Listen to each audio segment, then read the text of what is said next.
Bloomberg Audio Studios. Podcasts, radio, news. This is Bloomberg Businessweek. Insight from the reporters and editors who bring you America's most trusted business magazine. Plus, global business, finance, and tech news as it happens. Bloomberg Businessweek with Carol Massar and Tim Stenovec on Bloomberg Radio. Okay, the call has not started yet, Carol. Nope. Investors are still taking note of the numbers that we got from Microsoft. Shares down 6.8% in the after hours. The company reported Microsoft Cloud revenue for the fourth quarter that met the average analyst estimate. CapEx, though, coming in at $13.87 billion. That was higher than analysts wanted to see at $13.27 billion. Yeah, kind of interesting. So let's get to it. Dan Morgan is with us, Senior Portfolio Manager at Synovus Trust Company, about $20 billion in assets under management, joining us once again from Atlanta. Hey, Dan, so good to have you back with us. Having said that, it feels like all of the numbers are kind of right where the street was expecting. We were talking ahead of it that we needed to see some outperformance in order for investors to be impressed. Are you impressed with these results from Microsoft? Well, you're right, Carol. You know, the two numbers that really stand out to me, and you've already mentioned these, is terms of Azer growth, only up 29%. They had guided on the previous third quarter that they would hit growth between 30 and 32. The street was actually looking for something north of that. And then, Tim, you mentioned that CapEx number coming in a little bit higher than expected. Of course, there's some rollover going on right now from the Alphabet report that came out earlier, when it really raised concerns about, you know, how much gain are you getting in regards to your AI initiatives versus the amount of CapEx that you're spending. And I was kind of hoping, Carol and Tim, that this Microsoft report might kind of dampen those worries and just kind of blow numbers out. You know, Azer up 34% and so forth. But unfortunately, it was a little bit shy. So I think that conversation is going to have to come back in these concerns that we saw after the Alphabet report are going to reignite again.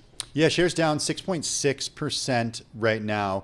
Help us understand exactly, Dan, where we should be seeing the results of Microsoft's investments in AI and in OpenAI. Where should we be looking in this earnings report to see benefits from AI?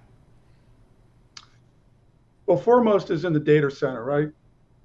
Tim and Carol, that's been the area where we've seen the biggest amount of spending. That's going to be out of their Azer group, which is encompassed in the umbrella of commercial cloud and intelligent cloud. Those are the two segments that report. Of course, we don't get the hard numbers, we just get a growth rate from Microsoft. That's what they disclose to us. But if you look at intelligent cloud and commercial cloud, looks like they both kind of came in line. I noticed the cloud segment was a little bit shy, 3.80 versus 8.4, which I think was the estimate. The other area that we'd like to get a little more clarity on, Tim and Carol, is what's going on with Copilot. That's kind of buried in a lot of different areas, but it's hard to distinguish it. But we're always hoping that Microsoft, maybe on the conference call, will come out and basically release how many seats they've been able to license on that product, because that's another one of their core AI products. We all know that they inked that deal back a year and a half ago with ChatGPT, but that's kind of hard to really figure where that comes into the earnings reports. But you know, the key areas is Azer growth, commercial cloud, intelligent cloud, and then any additional information that we can get on Copilot in terms of additional disclosure. So again, guys, Tim and Carol, it's very difficult, right, to really distinguish.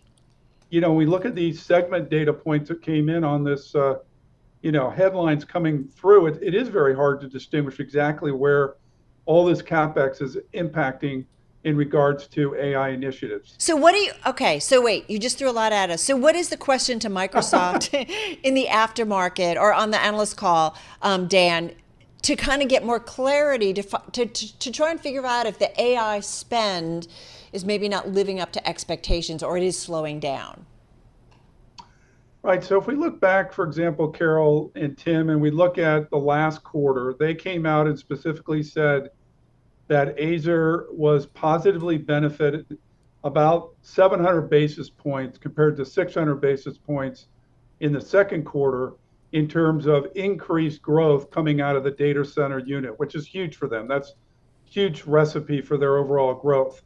So obviously, Carol and Tim, that's a number that everyone's going to be looking at when they publicly disclose of the 29% growth they did in Azer, what percentage of that or what boost did you get from AI? And in the past, they've disclosed that. So that's a really key number that everyone's going to be queuing in on the conference call. What's the question that you have for Satya Nadella?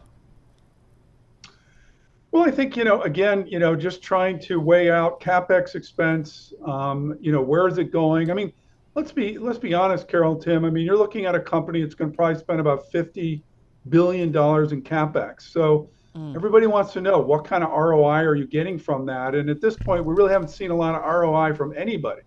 So again, it's just them laying out that roadmap and again, going into what they're doing and their hopes in terms of how this will come to fruition and pay off for them. So I think that's what everyone's going to be really focusing on, Tim and Carol, after that Alphabet report. I mean, how does this response from investors explain how investors are pricing companies right now? Because Microsoft reported a slight 0.4% beat on EPS and then a small 0.1% miss on cloud revenue. And Microsoft shares are just getting punished after hours. Yeah. Tim, the stock really traded up in anticipation of the report. It was actually trading at 44 times earnings, about 38, 39 times fiscal year 2024 estimates. The average PE on Microsoft over the last 5 years is about 32 times earnings. So these stocks, including Alphabet, Meta, is going to report here in the next day or two. We've got Apple and Amazon. All are trading at the very high bandwidth of their multiples because of excitement surrounding AI. So it doesn't surprise me, Tim and Carol, that unless this report is perfect, it's going to sell off. And there was enough in here, as you mentioned, Tim, beyond just the top line and bottom line beat. You mentioned the commercial cloud unit, kind of a miss on Azer. That's going to lead to a sell-off on the stock. Hey, I do want to mention too, AMD just crossing the Bloomberg terminal. Second quarter adjusted EPS, 69 cents a share. That's a penny better than what the street was expecting. Second quarter revenue, $5.8 billion. The estimate on the street is $5.73 billion. Second quarter CapEx, $154 million versus an estimate of $127.1 million. So that is coming in higher than forecast. Second quarter adjusted operating margin, 22%. That's better than the street estimate of 21.8%. And giving some guidance in terms of the outlook. Third quarter revenue, $6.4 to $7 billion, and that compares with an estimate, Tim, of $6.62 billion. Yeah, we're seeing shares move higher sharply now in the after hours as traders look at what's going on. Up 4.6%, Carol, for AMD right now in the green. Sees third quarter adjusted gross margin about 53.5%. That came in below estimates of 53.8%. Dan, I know you're just getting these numbers as soon as we get them, but do you have any thoughts on what we're hearing from AMD? Tim and Carol, the big number that we're waiting for on AMD was their data center segment. The expectations for that group was to grow over 100%. Everybody was worried, Tim and Carol, coming in this report that we might get some sort of color from Microsoft that they might have been backing off in terms of purchasing AMD's AI chips, which are the MI300X and MI300A. That's what the big concerns were coming into this report. But at least based on what you've told me so far, it appears that there's been no aberration in terms of demand for those products. And that they did extremely well because it looks like they beat pretty easily. So record data center up 115% year over year. So that number coming in high. 2.83 billion versus 1.32 billion year over year. So, all right, stuff to watch. Dan Morgan, thank you so much. AMD, a different story. Yeah, AMD's up by 2.6% right now. The company reported revenue of $6.4 to $7 billion versus estimates of $6.62 billion. Adjusted earnings per share came in just above estimates at 69 cents. And then data center revenue coming in at $2.83 billion versus estimates of $2.75 billion. With us now to break down these numbers and more, we got Ed Ludlow, co-host of Bloomberg Technology on Bloomberg TV. He joins us here in the Bloomberg Interactive Broker studio. We were just talking to Dan Morgan over at Synovus. He said data center revenue, they wanted to see growth over 100%. It came in at 115%. Yes. Is that what has investors so excited? Yes, and to put it in layman's terms, it more than doubled year on year. And it shows sort of the evolution of AMD from a standing start to taking a tiny little bite out of the market share that NVIDIA has for AI accelerators. We actually didn't learn that much in that release. You know, the expectation was that data center revenue would grow more than 100% year on year. You're going to have to wait for the call, because the number we want is the full year forecast for their AI accelerator family, the MI300. And with that, we'll know if things are going better than expected in their efforts against NVIDIA or just as we thought they were. Any questions that you've got besides that for AMD? Yeah, look, the market for high-performance GPUs or AI accelerators that we train large language models on looks as follows. NVIDIA will probably do $100 billion of sales in that market this year. Right. So AMD, $4 billion, maybe a little more. We'll find out. Intel, $500 million. So the real question for me is, what's different between the three of them? You know, they all talk about how they benchmark against one another in terms of energy performance and their ability to process data. But the real question for investors is, like, if we're going to believe that you can grow in this market against NVIDIA, in which cases are you? Why would a big enterprise company or a Meta, for example, choose your AI accelerator over another? Meta's very, very solidly behind NVIDIA, right? It's buying hundreds of thousands of GPUs from them. And I think that's really interesting that, you know, what do all these things get used for? Because right now it seems like NVIDIA seems the de facto choice for large language model training. What do all these things get used for? Because the reason I'm asking this question is because last week we saw Alphabet CapEx come in above estimates. We saw it come above estimates today with Microsoft. A lot of that has to do with the build out of infrastructure around AI. What is this getting used for, and when are investors going to start to see it show up in the bottom line? This is a really worthwhile conversation to have, even in the context of earnings, where you kind of focus on the numbers. When we talk about chips used for AI, we're not talking about sort of a bag of chips you throw over your shoulder and, look, I've got some. The reality is they go into many, many racks of servers, and those servers get lined up into massive data centers. And while we don't have a sense yet of how much money has been made through services or software in AI, not really. I mean, look at Microsoft's earnings as an example. We'll get to it. I think people need to understand that the workloads have increased massively. The training of the models requires an enormous amount of compute. And so Microsoft, AWS, Amazon, Google Cloud Platform have no choice but to buy these chips because they work for that purpose and build more data centers. And the nervousness is, well, hold on, where's all the money going on the other side of the big money machine? Well, it's kind of like build it and they will come. Well, are they coming? Will they continue to come? And will the payoff be there? So, I mean, I feel like that's still the big trillion-dollar question. So let's jump into Microsoft, right? They very narrowly missed on their cloud services revenue or growth in cloud services revenue. I'm doing the math, but basically they had 15% overall top-line growth from just below 30% growth in the Azure unit. And the headline on the Bloomberg terminal, 8 points of contribution to Azure revenue growth came from artificial intelligence. We redheaded it, so it must be important. 800 basis points. Dan Morgan said, 700 basis points, Azure increased growth for the data center group. So he was looking for, I think, a number that was comparable or above that. So that seems impressive. And sequentially, it's an improvement from the prior quarter.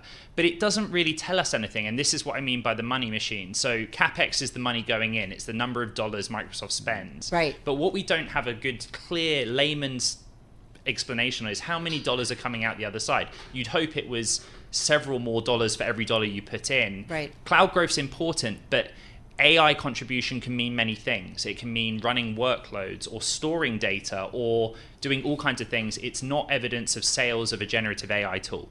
Can it be better placed advertisements against Instagram Reels, Ed, too?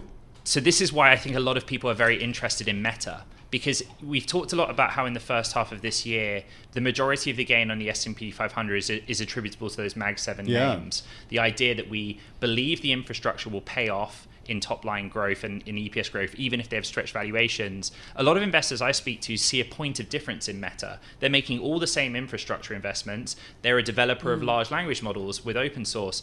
but they have social platforms where you can believe more near term that you drive growth in your existing advertising-based business because you're using smart artificial intelligence technology. There are many investors I speak to that believe that. Microsoft doesn't have that. I mean, with respect, you guys probably have a longer standing relationship with Microsoft than I do. You know, in the early 90s when I started using computer, that's what was there. They've always been good at selling software. They still do that. It's just, it's not clear to us which the AI part is. Yeah. What they've really done is just make their existing software offerings a little bit better. I've heard good things about Copilot. Yes. In the sense of on Microsoft Teams. I mean, I think, Carol, you did this during one of your prep calls for some of the conferences that you've gone to. Yeah. You know, instead of taking notes during that, you know, Copilot impressive. Will actually spit out some pretty solid notes. Take the notes. And I've heard from some folks in financial firms who use it, Ed, for getting actionable items returned to them after a call. Yeah, it's a good way of boosting one's efficiency or aggregating information very quickly. But at the same time... But how much does that move a financial needle? Exactly, I was just thinking, does it make... And what we're talking about here, I think with the show me the money conversation, it's not a consumer like me at my PC thinking, wow, AI is wonderful. These are enterprise customers, and you want to see they're committing big contracts to deck out their 10,000 person company with Microsoft Copilot. That's where the money is to be made. Yeah. I'm just thinking about the conversation we had, was it last week, about workers saying, okay, all the bosses said AI or generative AI was going to help me be more productive. And in fact, it's stressing people out. It's stressing people out, and they're not necessarily finding those productivity gains. Are we, Ed, you know, when I think about technological cycles, is it just going to take some time for this to kind of work its way through in terms of Gen AI really making an impact on how we work and creating those productivity gains? I mean, in the near term, that's why Microsoft's down 7% in after hours, because investors had hoped it would be now, and it's not. It is probably still many months or years away, right? And playing but with you also have to say that 30% top line growth year on year for the second quarter in a row of Azure is pretty good. You know, in any other sector or industry, you go, wow, what an impressive set of earnings, even if you slightly miss estimates. There's something, I'm trying to tie all of this together, like it's one quarter print in a big news week, but I think that it's very telling, the comments of Mark Zuckerberg and Jensen Huang yesterday on stage in Denver, that right now AI is for the knowledge worker. It's for a computer scientist who has to do it for their job every day. Right. And the vast majority of businesses, even if they know they have to invest in it, haven't quite worked out what they're supposed to do with it. But that's not what the promise of AI is going to be. No. The promise of AI is, you know, and for lack of a better term, getting rid of customer support agents who you call because it's so expensive for a company to pay them that, you know, the idea is they'll create programs that will do their work for them. Yeah, so like one example is a startup called Navan. I just pluck it out of my head because I saw a billboard. I drove past it the other day. Think about like if you have some travel disruption or you are providing technology to a package holiday website and you go, my flight's cancelled, get me on another. The vision is that the agent has enough intelligence to say, there's a flight at 4, I'll move you onto it, I'll refund, I'm doing this of my own volition based on the data available to me. And it's getting there. Yeah. But also the consumer's willingness to use that is important. Yeah. Like I'm not using AI to write my scripts for Bloomberg Technology every morning because I still feel that, please keep me in my job. That as a journalist, I'm better suited to do it myself. We've tried it, it's trash. Right. Maybe I'm a bad prompt engineer. Maybe that's the problem, but we have not been able to pull it off yet, Ed. Yeah, although we talk about it, there is a point where it is actually really good in terms of writing introductions. How great it would be to free us up to do things like booking guests and doing things like that, or research or what have you, kind of move it to a higher level. All right, so Alphabet, Microsoft. So now we move on to what? Meta, we're going to move on to Amazon. What are you thinking about the rest of the space? So the thing about Alphabet is it goes first and you learn a lot about the week that's to come. But the big takeaway from that earnings, even though we focused on CapEx, which you've been talking to your guests about for 48 hours, and we focused on cloud growth, the most important takeaway was it was their search business that was the biggest contributor to growth. And they didn't expressly say that it was AI that did that. They just said it was our search business, their old-fashioned bread and butter search business. And so when you look ahead to a Meta or an Amazon, you're going to get AWS cloud growth from Amazon. You're going to get Meta talking up at CapEx and its AI agents. But it's very likely that they'll also say, growth came from one of our many other businesses. That's why they have some differentiation, but that might also be a cause for disappointment. Do the increasing visibility of AI agents within WhatsApp and within Instagram, does that do anything for the bottom line? They hope so. I mean, I don't know how many of Meta's platforms you guys are on. I'm on most of them. Yeah. I like Instagram, WhatsApp, and I use the Meta AI quite a lot in the search function, right? It's basically another ChatGPT, for want of a better comparison. This is Llama? Yes, exactly. It's Meta AI built on Llama. But the probably most interesting example is Facebook Marketplace, where people are buying and selling their own secondhand goods, right? And right. Or dealing as a small business, as an advertiser on the platform. I think that's where Meta really sees AI agents adding value. It just automates and makes more efficient that business transaction. All right, everybody. That's a wrap. Ed Ludlow, of course, co-host of Bloomberg Tech on Bloomberg TV.